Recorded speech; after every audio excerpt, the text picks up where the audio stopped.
ఇబ్బందుల నుంచి బయటపడ్డ అనుపమ సినిమా.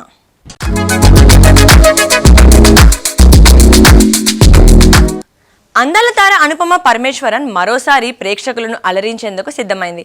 ఆమె నటించిన మలయాళ చిత్రం JSK Janaki versus state of Kerala ఇటీవల సెన్సార్ చిక్కుల్లో పడ్డ సంగతి తెలిసిందే. ప్రస్తుతం ఈ సినిమా అన్ని అడ్డంకులు తప్పించుకొని రిలీజ్ కు రెడీ అవుతోంది. గ్రిప్పింగ్ కోర్ట్ రూమ్ డ్రామాగా రూపొందిన ఈ సినిమా ప్రేక్షకుల ముందుకు రాబోతోంది.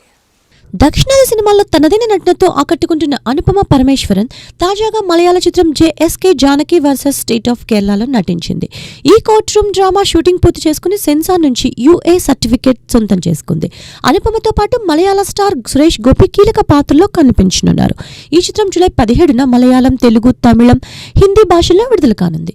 నటీనటుల పర్ఫార్మెన్స్ ప్రేక్షకులను ఆకర్షించేలా ఉంటుందని చిత్ర బృందం ధీమాగా ఉంది. కథాంశం, నటన, సన్నివేశాలు అన్నీ ఆకట్టుకునేలా ఉంటాయని నిర్మాతలు చెప్తున్నారు.